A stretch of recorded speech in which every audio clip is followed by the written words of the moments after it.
Welcome to Sipping on Excellence. This is Coach KJ, and I'm here with my man, my dude, the Doc. And this is where we will be discussing the exceptional that is absolutely attainable. My friends, here's to living that extraordinary life. Cheers. Coach KJ, all right. There you go. I got a little thrown off. Had to twist it up a little bit. Got a little nervous. I'd like to welcome y'all back to another episode of Sipping on Excellence. Coach is here. Doc is here. We all here. You here to hear what we gonna hear with what we got to say. And we just want to have a good conversation with y'all today. I'm powered up, baby. Got my protein. I got coffee in hand. And sometimes we need this at the end of a long day. Yeah. So let's get after it, man. Yeah, man. Yeah. We had this before we get deep into it, man. How you doing? I'm good. You know, the besides me forgetting to turn the AC on. I know. It is Hot to the motherfucker in here. What happens when you're gone all day? You don't think about it. Boy, I got them bees forming up around here already. You know, because we setting up, running. All right, you ready? You I just ready? sat here and I was like, all right, I'm ready. If I'm warm, I know this motherfucker warm. Stop making me laugh. I'm a sweat. No, but you know, Thanksgiving done. Good weekend. Done. It was a good weekend. Good weekend. Great weekend. Yeah, Thanksgiving done. Birthday done. Yes. Back at it. Yeah. I love how you wait till the day after to start pointing out. I was like, if I get another ding about this fool birthday, oh, happy belated birthday. Mm-hmm. You're late. You should have remembered. You should have remembered. Oh, man. How was your birthday? It was good, man. Friends, family, good workout. Yeah. You know, it was just. You know, last year we did the whole 5 million questions. Yes. And the answer is one. But here's the fun thing. I heard this by some fucking knucklehead. Excuse my language. Nah, fuck that. By some knucklehead online today. He was saying that if you like to celebrate your birthday, then you don't get enough wins in life. Huh? Exactly. And I was like, what sense does that make? So he was basically trying to say, and this is when I say, this is one of the things that bugs me about social media and just being online in general. Mm-hmm. People saying shit just to say shit. They're just to say shit. And so he was trying to say, if you make a big deal of your birthday or you celebrate your birthday, that means you don't get enough wins. There are people who win all the time are just like, oh, it's another win. You know, I don't need to celebrate it because celebrations happen all the time for me. And I was trying to wrap my head around and see where he was coming from. Why would you do that? And then I was just like, oh, you just stupid. Yeah. Those are people that are just baiting for clicks. You know, so people can chime in and like, what basically do you saying mean? Successful people don't celebrate their birthdays, or people who are high value don't celebrate their birthdays. And I'm like, that's the dumbest shit I've heard in a long time. And I was going to say, I need to tell you this shit, but it's fucking hilarious. I'm like, so because you are successful and you win, you build and you get all these things, you can't be excited to celebrate the fact that you made it to another one, right?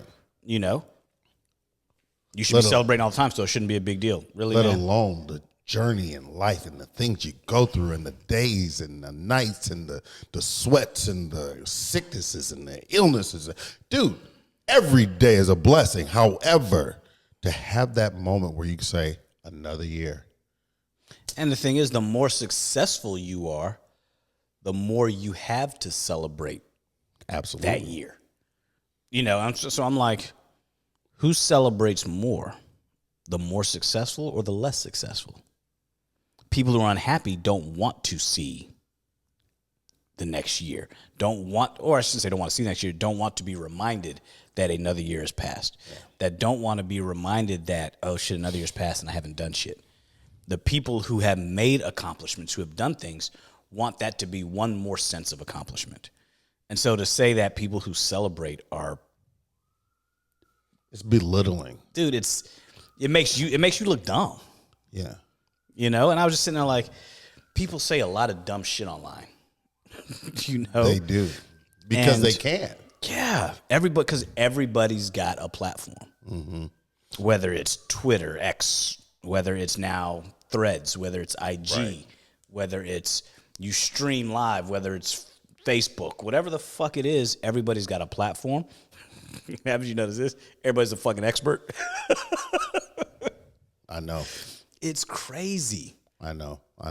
I even, as a coach, as a trainer, I even veer away from what I do from that word expert. It's something about it that's so finite. It irks me because it's almost like you're not in a space of growth. It's like you're already at the top.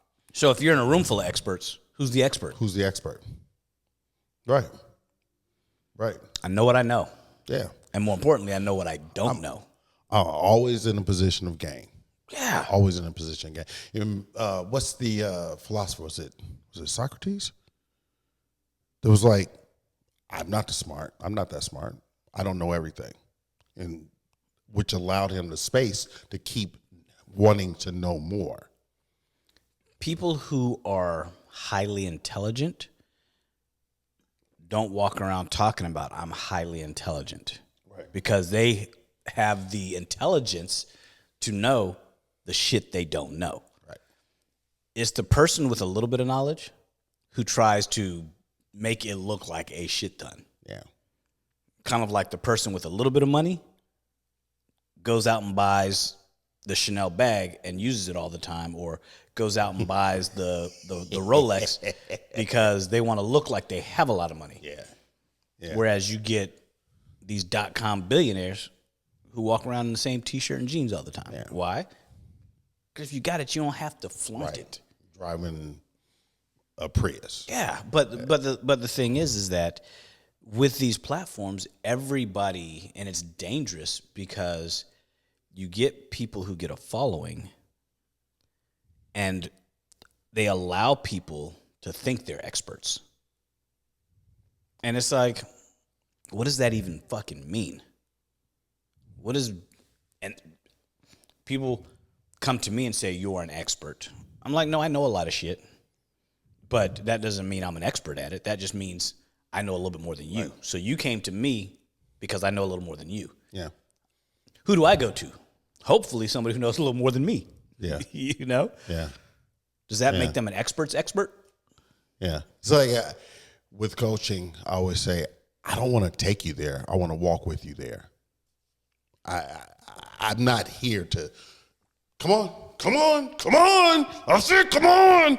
I'm like, come on, let's walk together. Let's take this journey together. Let's take this path together. Be much more appreciated when they get there. Yeah. But it's those people who, the hardest people to deal with are the ones who don't have that ability to take guidance, who don't have the ability to let you lead them. Mm-hmm. Dude, I'll tell you, I had a conversation with a patient today who I was just like telling her problem over the phone. And I was like, you need to come in so I can show it all to you. Then you can make an informed decision. She's like, no. She's like, I'm going to come in, but I've already made my decision.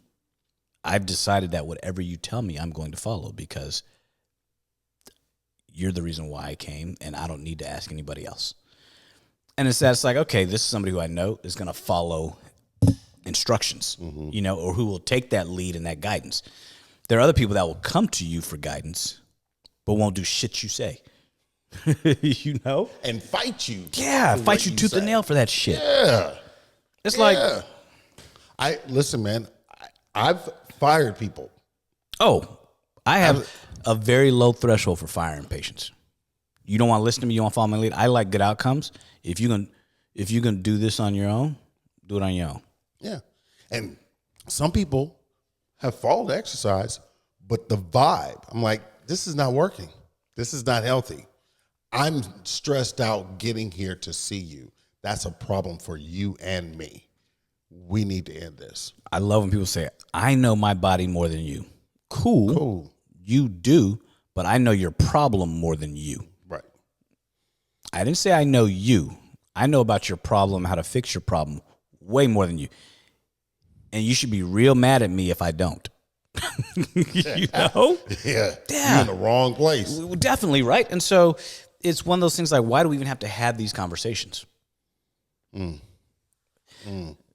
So you guys out there who are listening to this and are going to wonder kind of what we're talking about today.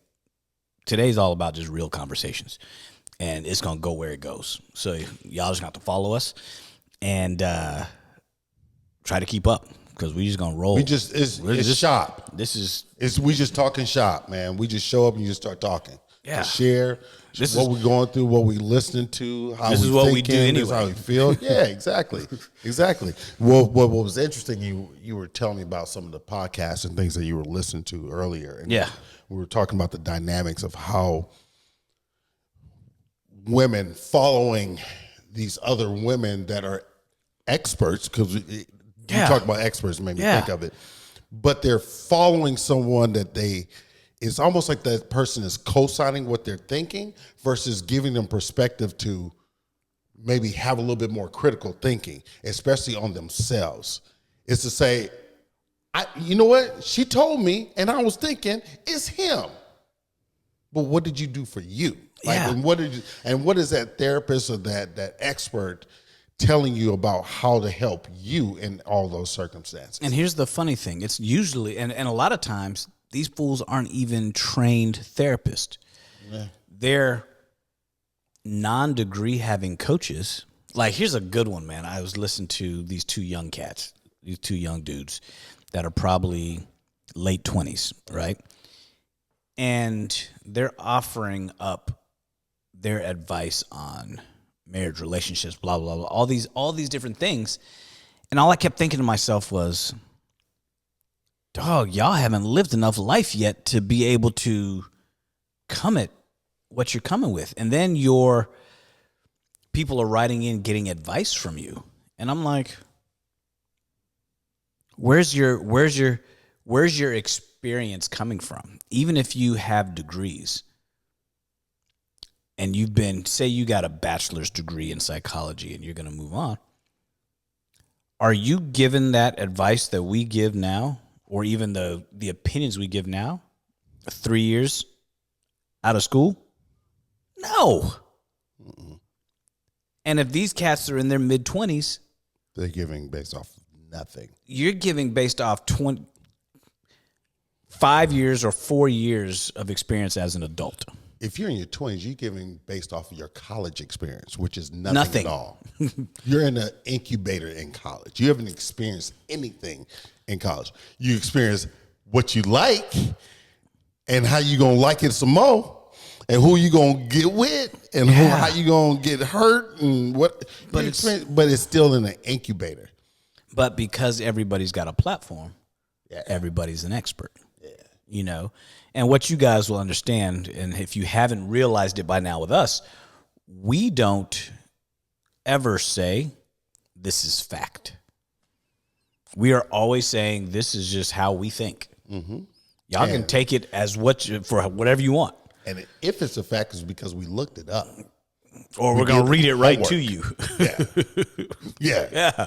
And not based off of just Google. Like, no, this is a doctor. This is research. When we're talking health and wellness and shit we really know, or we're quoting if you ever hear us quote statistics, that's because they came from somewhere.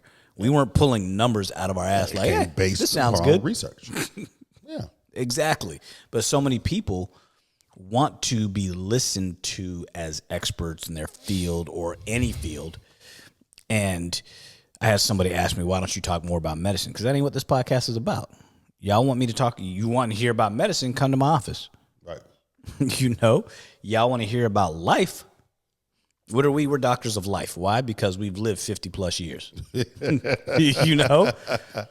Yeah. We've taken some dents. I spent more time living life and going to the school of hard knocks than I did going into medicine. So, which one do I know better?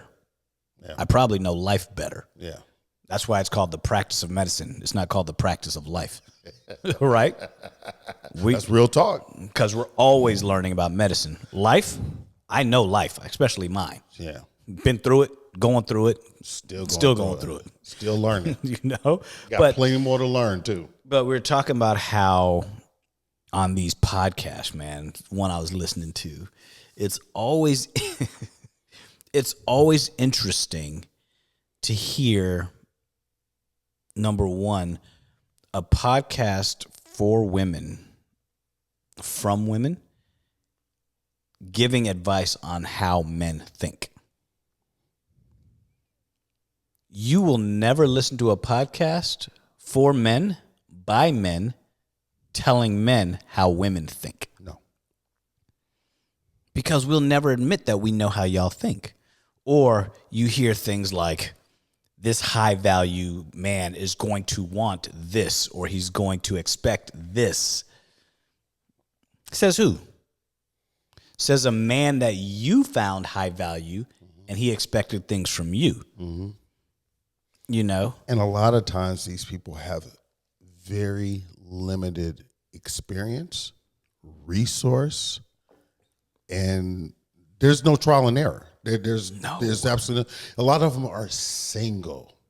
Like, okay, I'm a single woman, and I'm going to tell another single woman how to get a man. That I've struggled with having that experience of getting a man, or the value and everything. I'm sorry, there's just way too many. Yeah, or I'm going to tell you what it takes to get a high value man when you don't have a high value man. You'll never hear me say, this is what it takes to find a wife. When have you ever heard me give marriage advice? Why? We talk about that all the time. I got this dude right here who can give it. Why am I giving any opinion on what it's like to be married? That shit will never come out of my mouth. Because I don't know. Yeah. You can only speak from the experience of a man about that man. Right. For that man. But if you ask me my opinion on female interaction, because I'm not married, right, I probably have more experience with different female interactions than the dude who's married. Mm-hmm. Because the dude who's married is not going to put himself in a position to have multiple female interactions unless it's work. Correct. Me, I have female interactions because people just talk to me. People come to me, I socialize, I do all of that. So I will never say I know how y'all think as women. I will say, in my experience, here's what's come my direction. And if I generalize, it's because I don't know how to say something about each and every individual. Yeah. So it's easier to say, here, in general, this is what I've experienced. Just like you guys say, in general, this is what you've experienced. And I will never fault you for that. What gets me is people saying, I know how men think. That's an absolute. And you don't. And you don't. Because I go home, and especially after some of our conversations, I'll ask my wife, like, for instance, based off of your experience, do you think women really like each other? She's like, no, we don't. We are so mean to each other. So mean. I'm like, wow. Why? And why? And why? And then how are you going to get advice from a woman that you probably won't like? So here's the funny thing. I was having a conversation with somebody today, and she was talking about her dude. Okay. And they're getting very serious and all this stuff. And her and I talk, just shooting the shit. And she was like, yeah, but, mother-in-law, his mom, I'm like, is he an only child? She's like, no. I was like, he's the only boy. She's like, yeah. I was like, moms and their sons, it's going to be trouble. And it's going to be trouble with you. And she's not, he's been married before. Okay. And got divorced because mom didn't like the wife. Wow. and mom and the wife couldn't get along. Ooh. And so my advice was that was the reason for the divorce? Yikes. so the advice was understand that, Right. kind of navigate them fucking waters. You're going to notice shit long before he does because women will poke each other in a way that only women will notice.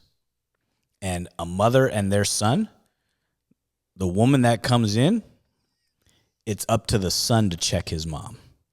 Absolutely. It's not going to be you. Absolutely. I was like, but it is up to you to point it out to him and just be like, hey, man, I'm just going to let you know. Here's what's happening. And if he constantly says that you're crazy or you just don't like my mom or you just have issues with my mom or that's just my mom, That's not good. it's not going to work. It's not going to work. Because he's always going to put her above you and he's going to put her needs in front of yours. And if she ever feels like he's putting you first, she is going to make you feel it and he'll never see it. Yeah. I was like, you can eat a lot. Don't let her disrespect you. And if she disrespects you, tell him. And when men typically, they're mama's boys. Mm-hmm. And if they're in this space with their mother and everything's contingent on how their mother feels and how she reacts and how she treats her, and if he's always co-signing his mom, that mom has never allowed her son to become masculine. He's a man, but he's not masculine. Especially if he's her only son. Yes. Yes, she will fight Tooth for him and nail. to be the baby. Yep. And that I'm your baby, but I'm my own man. And that needs to be clear. I'm here for you. And if you have, like we were talking earlier about needing approval from people for your life, for your life's decisions. And you want your family to like your mate.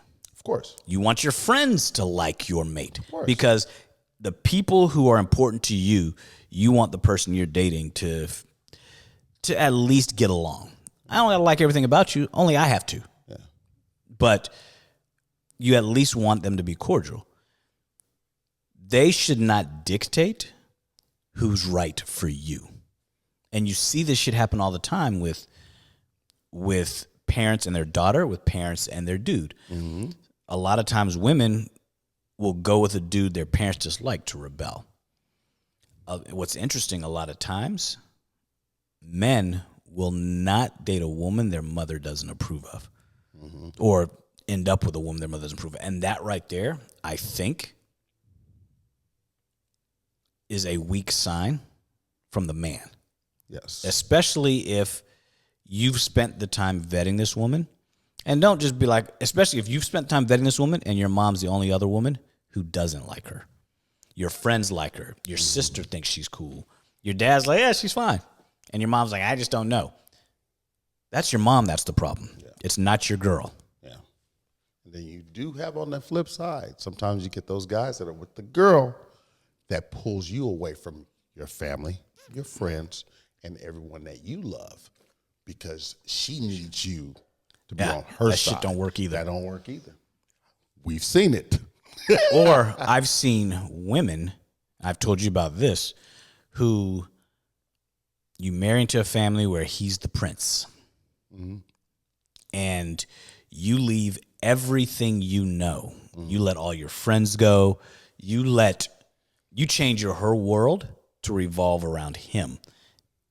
That shit doesn't work either. It may work short term, but in the long term, you've lost yourself Absolutely. to please that man. Absolutely. And that's the only way that mom of that only boy is going to accept you, because now you've basically bent to his will. Mm-hmm. And she controls him and he controls you, mm-hmm. which in essence means she controls you. Mm-hmm. And she'll say, you need to do this. You need to cook this for my son. He likes this. Uh-huh. What some of these monster-in-laws, is what I like to call them, like the movie, don't realize is that Your son, I've been with him his whole life. No. You were with him his whole child life. His friends and his woman spend way more time with him than you do. So you see him on the weekends or you see him 2 or 3 times a year. He's with her day in and day out. Yeah. So to say you know more about him as an adult than she does is completely wrong. Think about it, right? Yeah. That's like your mom saying she knows more about you as an adult than your wife. Absolutely not. It doesn't. No. Because your mom only knows the boy she raised. Right. She didn't groom the man, she raised the boy. The man groomed himself and life experiences groomed him. And your life experiences that she knows is only what you showed her. Mm-hmm. Because she didn't have to experience any of it. And that's what I tell my mom all the time. I'm like, you raised me, but now you only see the benefits of it. Mm-hmm. You don't see the grit and the grind because I don't show that to you. Right. You now just live your life. You don't know this shit over here. I mean, I was like, hell, I kept cancer from you for 3 years. You had no idea. Right? So no. You can't say that you know me. I remember when you told me, like, I finally told my mother that I had cancer like 18 years ago. But at the same time, she said, I'm glad you didn't tell me. Yeah. But that's the thing. It's like, she's in a different space. You know the child that you raised, but I'm no longer that child. Yeah. He's still in here. But now you have to understand that there are probably people who know me better now. Yeah. But I think as a parent, I'm not a parent, but I think as a mother, they can't switch that. Yeah. You know, it's just. Yeah. And so when another person encroaches on their territory, which is interesting because dads aren't that way with son-in-laws. No. You feel me? No, not at all. I never see dads and son-in-laws butt heads. Yeah. They're usually kind of homies. Now, what's funny is I know a lot of times. Unless dude's a dickhead. Like my ex-wife, I can't speak for all. My ex-wife, her and her mother, there was a level of competition. Not necessarily my ex-wife with her mother, but her mother with her. See it a lot. She was getting married.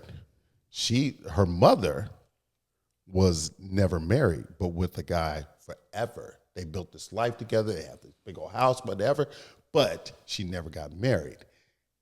Wife gets married. She's got this guy, blah, blah, blah. It was like. Here's what's interesting when you say that.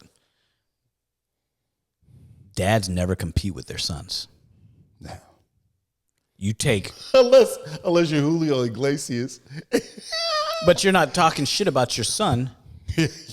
Typically, you know what I mean? Yeah, I was saying typically because Julio thought he's like, you ain't me.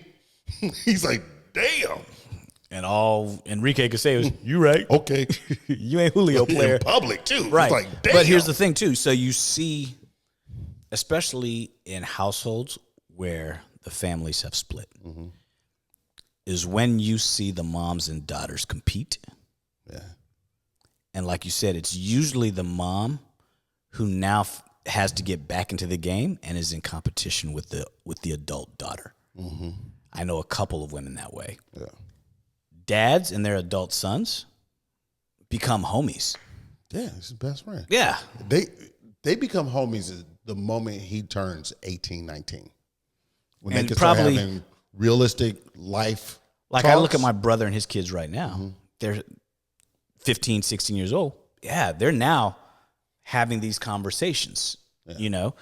And you look at moms and daughters, and there is that level of competition that you don't see with dads and sons. Yeah. You know, I don't have either, but when I see it from the outside looking in, and when I hear stories that people tell me, it's like, they won't admit to it, but they bump heads because, and I see it with my mom, my sister. You see it with a bunch of different people. They bump heads because they become so much like each other. And in general, we've already said it, women don't like each other. I mean, look, ask my wife. She said no. I don't know what it is. And the first thing they say, I don't trust her. You're like, wow. But what drew you to that? I just don't trust her. As she would say, I don't trust them bitches.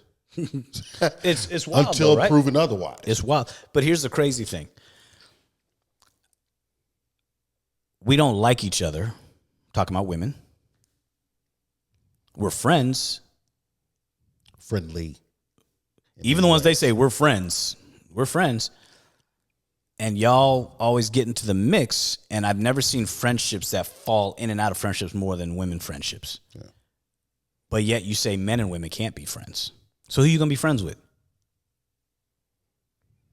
And here's another crazy fucking story that, because, my world, crazy story.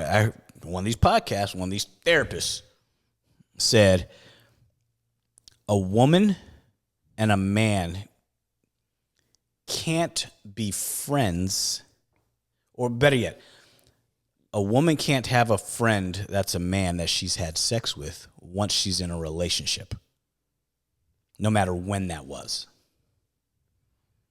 And I was like, and I'm listening to this argument, and then they were like, the only reason why a man is your friend that you've ever been intimate with is because you're holding on in case there's something there later.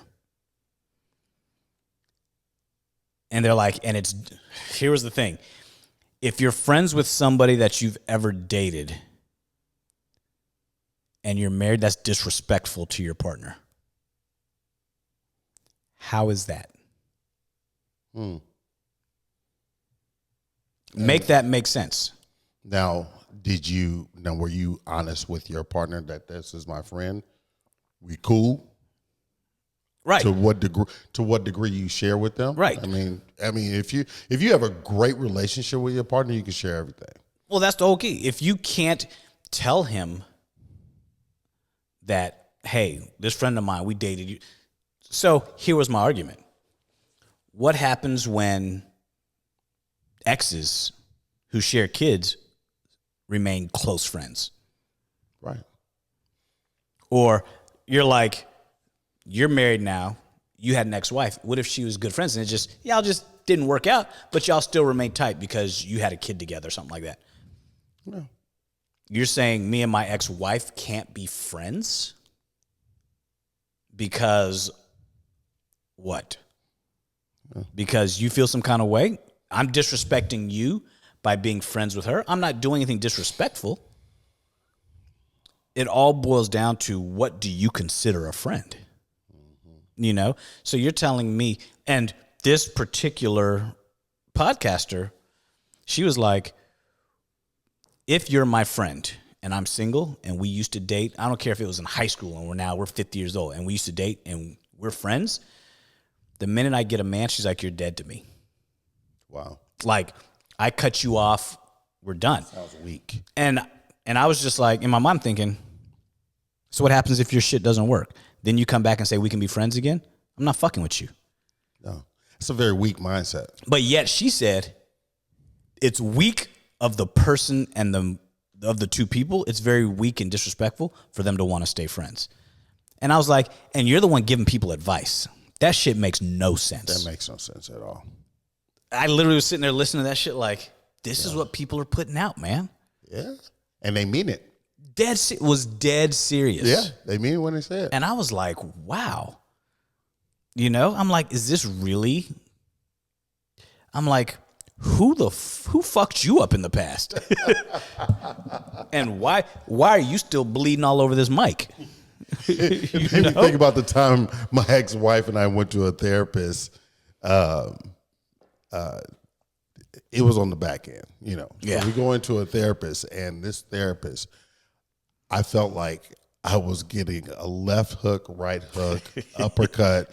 It got to the point when we left, I think the second or third session, my ex-wife was like, wow, that was very one-sided. I was like, no shit.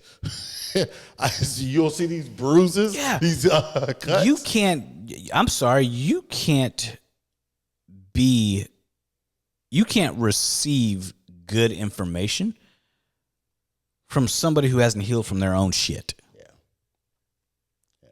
Because like I said, if you're still bleeding and you're having a conversation with me and I got to dab your fucking blood off me and I'm trying to get help from you to help me heal, that's a waste of my money. I should feel like I should be talking to you. Yeah. It happens a lot. Yeah, I bet. And I hate to say it. I'm sorry, ladies. I hate to say it, but it comes with a lot of female therapists. It's like female trainers. A lot of people don't go to female trainers because guess what? They become their homie and they're talking about their life and they get lighthearted on the workouts and, it's like they got to pull teeth to try to get them to like, are we working out here? Are we hanging out? Like, what's going on? And nobody. The good ever ones says are anything. great. The average ones are not. Yeah. Take it how you wish. Yeah. I got one friend, Summer. I'm gonna give her a shout out because She's solid, huh? she's solid. You know what I'm talking about? Yeah. Solid as a rock, bro. Gets results, goes after it, and it focuses on training. You know who else I think I'm does not that? your homie. Nasty Arias. Yeah, I believe think that. she's Yeah. that Yeah. mindset as well. Yeah. But I don't even think she really trains, but the mindset to get people there. Yes. In the masses. In her community, In yeah. her community. She's about community and building that community because she doesn't have to train people. She doesn't have to do the individuals anymore, but just that whole, here's where you need to be. Yeah, because she's been through it. She's seen it. She's seen what the other side. Yeah. And she's an empath. Yep. When it comes to training. You know what I mean? It's like, I'm not just going to feel sorry for you. Okay, well, let's just keep moving. No, let's go. I've been through shit. You've been through shit. Let's go through this shit together. You change your body, it will change your whole mindset, your whole life. That's the way she That's works. that method, yeah. But as a specialist with training or therapy or whatever, there's something sometimes it gets a little I think people meeting people where they are. Because the problem is people have a hard time being objective. Yeah. People have a hard time not putting their personal shit into a conversation. Yeah. They can't separate themselves outside of the Put it task in a at box, hand. put it on the shelf. I'll put it back on when I go outside.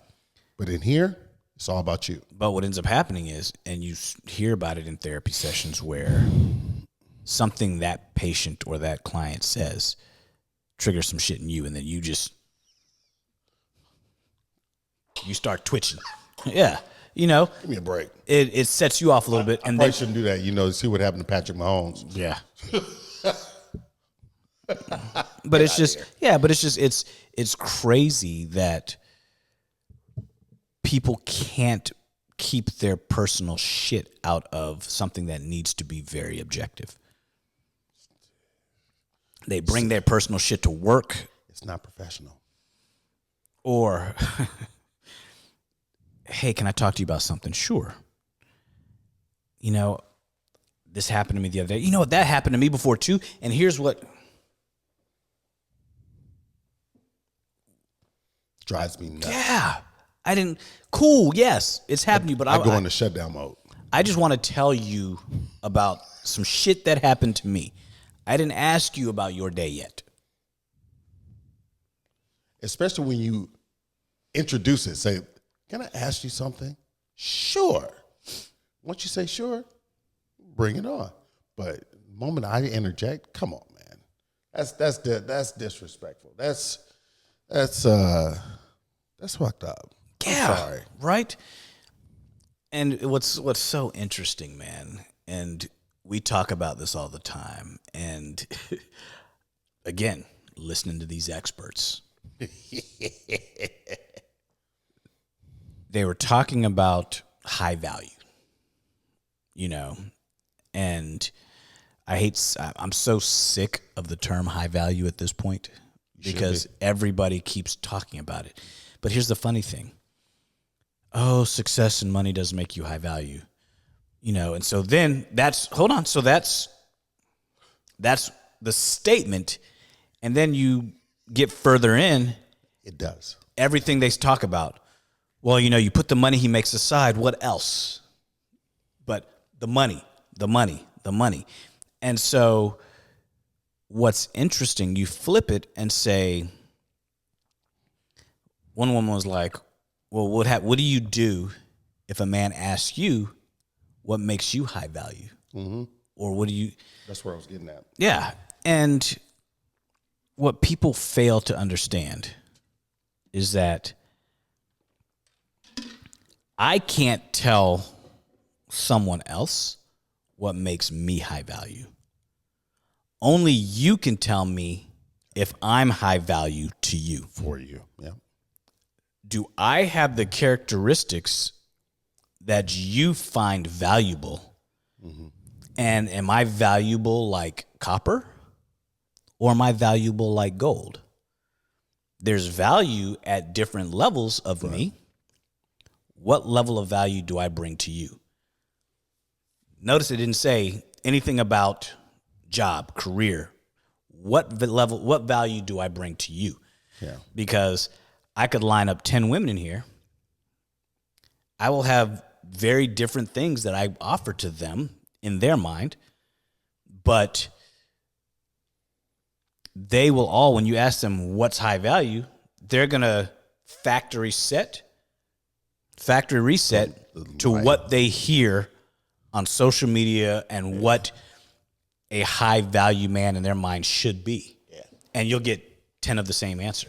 Instead of saying, no, individually, take all the objective shit out. Job, career, ability to provide. Take away the ability to provide and success. Financially. Because if you got 10 men in here who have the same exact success, financially secure, can take care of you, what else do you find of value to you that will make you choose him over him? And what do you have of value that allow him to choose you? Right. Or is it, I'll take any one of those 10 because they're high value men? So you throw as much shit against the wall, whatever sticks. And when you flip and say, what's a high value woman? Nobody ever asked that. No. Because that goes to show that high value goes right back to it's the common denominator. It's the career, it's the success, it's the providing. The other aspects are now being used to sugarcoat and move away from that. But at the end of the day, it still comes right back to that. Right. But what ends up happening, level of success. What ends up happening is that a lot of women will try to prove to a so-called high-value men that they are equally yoked and high value. You know? Yeah. And it's, I don't need you to be that. Right. I'm not, this shit is not a competition. Man, go somewhere with that. Dude, this shit is not a competition. That's I'm not in competition with you. Yeah, there. But it goes back to everything's about competition. And we're competitive. Who's really competitive? I don't look at that dude that comes in the room and say, who's that motherfucker think he is with that watch on his arm dressed like that? No. Yeah. But let a hot woman walk in this room and every woman in the room is going to be like, who does she think she is? She thinks she's cute. Not, damn, she wearing that dress. Look at her, girl. You go. Men are way more likely to applaud one another than women. Yeah. And I'm not saying that's facts. That's just what I've seen. Yeah. And I got to be thinking about the podcast that with a lot of men, they talk about how to become that value of a man. Yep. Overall. How do you, let me help you become a better man for the world. That's it. That's what I see all the time. It's interesting how you ask about, tell me how to be valuable to women. And what we'll say, be on your purpose, get your money right, get your mind right, be a man. Mm-hmm. I think women will agree with that. Mm-hmm. Ask a man or you ask a woman, how do I be of value to a man? you'll get 1,000 different answers. And then they'll start saying, well, I'm high value because I don't need a man. Because I have my own. Okay. I get it. So let me ask you a question. You are, say, Jeff Bezos' ex-wife. Okay. No man is ever going to financially match her. I don't give a fuck who you are. Yeah. Unless you Jeff Bezos. You know? Right. So any man she meets, is he expected to come in and now provide and keep her at a lifestyle that she's accustomed to? Or will she be, and if he can't, does that make him not high value? She doesn't need his 100 million. She's got 50 billion. So if he only comes in, he can provide at a certain lifestyle, but if he can't buy the yacht, the private jet, and all that stuff, is her dating pool only now down to 10 people in the world? Because that's who she finds high value? No, that's a ridiculous statement. Right. So if you are financially well off, you're a very wealthy woman. We're not even going to say Melinda Gates wealthy. We're going to say you're a millionaire as a woman. Does that mean you can't date a man who's not? What if he moves into your home? What if he takes care of everything else, but you pay the mortgage and things like that? There's no kids involved, nothing else. Right. Does that bother you? It probably does, right? Why? Because you don't value him unless you don't have to reach in your pocket for shit. That's wild, right? But he's taking care of everything. He takes care of everything else. You are secure physically, emotionally, spiritually. You are provided for. You just don't need his finances because you are fucking rich. Think Oprah and Stedman. Does that mean he's not high value? Right. But yet, the minute you talk about a high value man, the first thing you bring up is his money and his career. Yeah, that's what I was saying. Common denominator. At the end of the day, you can sugarcoat it however you want to. We'll always come back to that. And you know what else I was going to say with respects to all this? Y'all don't want to hear the truth. No. You don't want to hear the truth. I think about, like, if I have a conversation with my wife, and my thing is I'm always providing information. And my thing is I'm always an advocate for you doing better. You doing great. But if I know that in a certain moment that you're not prepared to receive my information, I'm going to keep my information to myself because you don't want to hear it right now because my information might actually help you do something even better. But I had to wait a couple of weeks, dial it back, catch you on that high note. Yeah. Then I'll throw in a little, throw some sprinkles in. Sprinkle it in, though. I have to. Because you don't want to hear it in that moment. When you say you do, you don't always want to hear it. No, and you ask, and if you ask these ladies what do they want from a man? I want honesty. They'll always say, I want honesty. I want transparency. No, the fuck you don't. And we said this before, you want honesty as long as it's favorable to you. Yeah, absolutely. If the honesty is not favorable to what you want to hear, you don't want to hear it because you can't handle it. And you talk about, I want transparency or I want all these things. You don't, though. Yeah. And I heard on a podcast earlier, maybe a couple weeks ago, we were talking about people's past, and not just a woman's past or a man's past, but they were getting upset because they were like, a woman's past matters. And the question was, say you get married and you're a few years in, and all of a sudden it comes out. You never knew your wife's body count because you don't ask. You just it's not a big deal. If I don't ask, don't tell policy, right? But at some point in time, it comes out, and you find out she's like 400 deep. You know what I mean? Got it. What does that make you feel like? Almost like you've been betrayed, or I can see that. You didn't give me the chance to marry the woman I thought I was marrying. I'm going to now think, I'm going to fuck who you are as a man. You're going to think different. You're going to be like, fuck. You may not go nowhere, but you're going to be like, ah. And every dude has that number in his brain. And so just how we talk about what matters to women and what matters to men, a woman's past matters to us. A man's future matters to them. Mm-hmm. You know?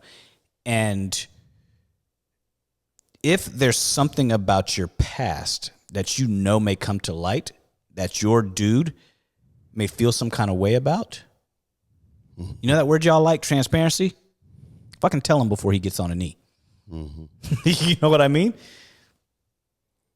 If you walk in the room, we talked about this before, and be like, hey, that was my dude. Cool, I know now. Good. Yeah. You know, it's just, it's so silly.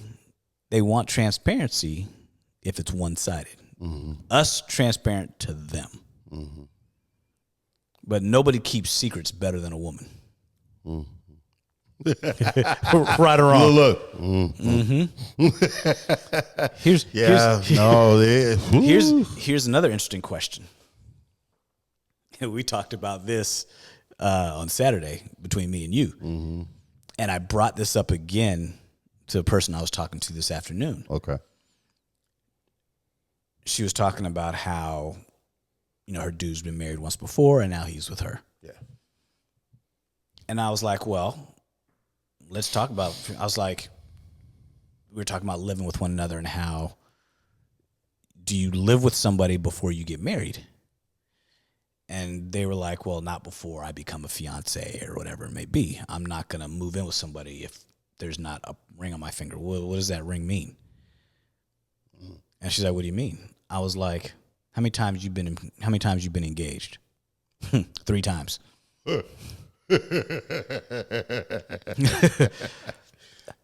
Ask a man who's single how many times he's been engaged. I promise you it's never more than once. If that.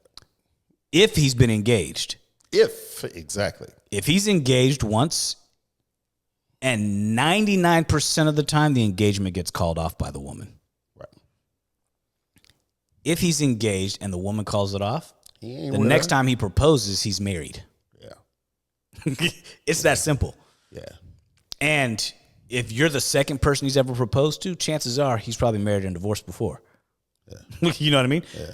Men don't propose to multiple people. Women accept rings from multiple people.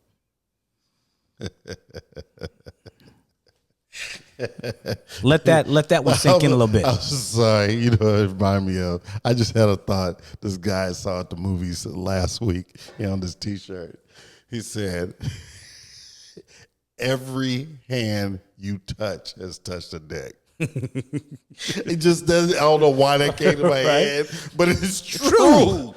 But but that idea, like, what you're saying. You're telling me shit, and I'm like, but you've been engaged 3 times. Yeah. So what does that say about you? That you were ready to give your life to a man, and you were ready to let this man lay down his life for you multiple times. A man, when he marries you, he's telling you, I'm giving my life for you. Absolutely. I'm willing to give my life to protect you. No. He ain't doing that shit lightly, and he ain't doing it multiple times. For him to get engaged, the thought to get engaged, that's work. That's a buildup. That's a long buildup. Because I'm going to tell you, most men don't want to get married. Most men don't seek marriage. Most men kind of fall into marriage. Yeah. Most men kind of take marriage as the logical next step. Yeah. It's not, and not that I've done it, but I've talked to many people that have. And as I always say, men are perfectly fine being in a committed relationship with you forever. Absolutely. But what happens when we do decide to propose, those that do, you like, oh, I can't see myself without this person. Oh, I need to put a ring on this one because this is my person. This is it. I ain't going anywhere else. And what makes a woman accept that? I don't know, but I'm thinking because you guys have no problems doing it multiple times, that I think this is what I want. I'm settling for this now. They're because I haven't seen better yet. And when they break it off, they'll say it's because he wasn't right for me. You knew that before you took the ring. Because I'm guarantee you, after he puts the ring on your hand, he didn't change. They're enchanted with the idea. They're enchanted with the idea of a wedding. Yeah. And marriage. They're not enchanted with the idea of everything that goes along with being a wife. No. Yeah. It's just like Christmas Day, the build up to Christmas Day, and it's like, oh, it's over. Like, now life begins. Yeah, exactly. You know? You're like, oh shit, I got to be a wife. Oh, this is real. Yeah. That was the other reason why I love my wife. She was like, let's go to Vegas. Let's knock this out. Yeah, but it's just it's the conversation I had with her today, and I was like, look, think about what marriages and weddings really mean. I'm like, it means nothing. I was like, what means more to you? A man who's with you without a contract versus a man who's with you with a contract. Mm-hmm. A man who's with you with no contract wants to be with you. He's for certain. And if he's with you 5 years down the road and only you and no contract, it's not, oh, he's getting the milk for free. This hasn't been a free ride for him. He's been taking care of you. Yeah. The only thing that changes is now you get a ring and a piece of paper. Why does that matter? Now you will never in the back of your mind, you'll be like, oh, he's now committed to me. No, he was committed to you before. Now he's just afraid to leave you. Yeah. There's a difference. Yeah. Do you want to know if a man really loves you? See the dude who's with you just for you, not because it's cheaper to keep her. Know a whole lot of them out there that are going through it right now because it's too costly to get out. Oh my God. Too many, bro. Yeah. Too many. See it, know it, hear it. Don't want to be a part of it. I'm good. I don't even want to hear I don't even want to listen to those people talk. Like, yeah, okay, yeah. Hey, I just keep it moving. Yeah. When you know them and you see them come, you're like, hey, hey. all right. I don't ask how you doing. Right. I just say, hey, keep rolling. But it's these are the conversations, y'all, that we just talk about back in the Arsenio Hall days when he's like, things that make you say, You know, these are all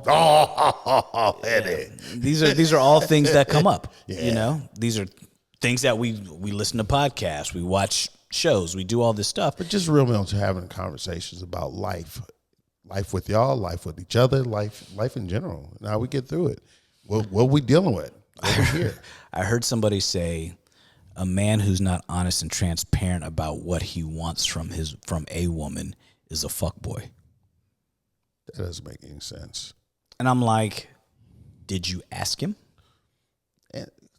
Did you ask him what he wants? Any comments on how the term fuckboy has just gone so many different ways? It used to be a fuckboy was just this young lad of a dude that's strapping, that's just smashing, and he's out the door. Right. And you're good with that. Now it's anything negative. Yeah. And it's if he's not on the same page as you, but yet you're not telling him he's not on the same. You're not telling him what page you're on. Now, I could see if you said to him, this is what I want. This is where my life is going. If he knows in that moment he's not trying to go there, but yet he leads you to continue to believe that he is, that's some shit right there. Yeah. But if you've never had a conversation about it, or if he doesn't know that you're on different paths, don't blame him for not being on the same page as you. What I think is very interesting is all these dynamics that are happening are creating the man that you don't want even more. You know, like I said, the fuck boy, the soft boy era, all this stuff is being created because of what you're saying about men, and keep putting men. Well, men go to the point where like, well, fuck it, I'll just take. I'll be a taker just like you. I just sit here and lay here, be a pillow princess like you, because that's what you might as well call me, because that's what he is. And then it gets to the point where as men get older, we don't want to settle for the headache, because we realize, and even some of the younger guys now are just like, bruh, it's just not worth it. Yeah. I'm just gonna focus on me. But a man focusing on himself in his 20s and 30s means these women who are in their 20s and 30s having their, their thought life are now going to be where's all the good men? Didn't want them when they were working on themselves. Yeah. Now that they're done working on themselves, they're ready for somebody. It ain't you. You ran through it. Yeah. And it's just, there's going to be a lot of single ladies out there because of this. Oh, absolutely. And they're going to there are wonder, more of them out there than there are us. Oh, and here's something crazy that was said, that men who are going to different places around the world, passport bros, who are going to places like Colombia and some of these Southeast Asian countries to find a woman, they're saying these men are weak and or broke because they want to go someplace where they feel strong and rich to get women who are less than. And I'm just like, that's an arrogant, shitty, narcissistic American female mentality that would say that shit. You're saying because he goes somewhere for a different culture that the women he's going to see are less than American women? Listen to what you're saying. You're no better than anyone else. That's a shitty thing to say. I don't know anything about that, but that's a shitty. But at the same time, to know that based off what they're saying, that is very shitty. Yeah, and these are statements that I've been seeing and reading and hearing on podcasts, and I'm like, to say that weak. A man is weak because he decides he goes to a different country, finds a woman that he likes who treats him like the king that he is, or that he feels he is. He's treated the way he wants to be treated, and because that woman treats him that way, she has to be weak and docile, and you're assuming that they're uneducated, that they're broke, they're poor. You're assuming all of this shit just because he doesn't fucking want to date you. But that comes back to projection. Yeah. They have to project that energy so they can be winning. He can't deal with a strong woman, so he goes to get a weak one. Listen to that statement. You hear that all the time. Oh, you can't. I need somebody that can handle me. Why I got to handle you? Right? Were you a Louis bag? I mean, he's not a strong enough man to handle a strong woman like me. But you hear this, so he's got to go to a different country to do. It's like, all right, man. Oh my God. It's. I would say it's exhausting, but it doesn't apply to me, and I just laugh about it. I'm like, that definitely doesn't apply to me. And no. I have a strong woman, but she allows me to be a strong man. That's it. But the thing is, she doesn't even have to allow you. She accepts the fact that you are a strong man. Yeah. She doesn't have to allow you to do anything. She's like, this is true. I'm a strong woman, but I married a stronger man. Yeah. Yeah. That's it. Plain and simple. Bro, that's it. It ain't science. It's just fact. Oh, it's just, I hope y'all listen to this damn podcast to the end because we're spitting some gems today. We rarely pat ourselves on the back, but these are just good conversations. And let alone, this is one we're gonna have to start just doing. Yeah. We can have very, very Pacific topics, Yeah. but no specific. Every time, I can speak. from time to time, we're going to be just talk some shit. dropping real conversation. This is real Shop conversation part 1. Yeah. That's the way it is, man. Dude, where they going to find you, Coach? You can find me at Coach KJ Knows on Instagram and CoachKJ.com. Doing some things out there. I'm about to do some things. Getting started.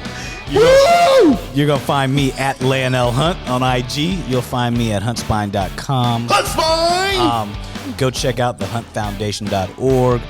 The new Beyond the Board program has started. It's launched. Dude, it is.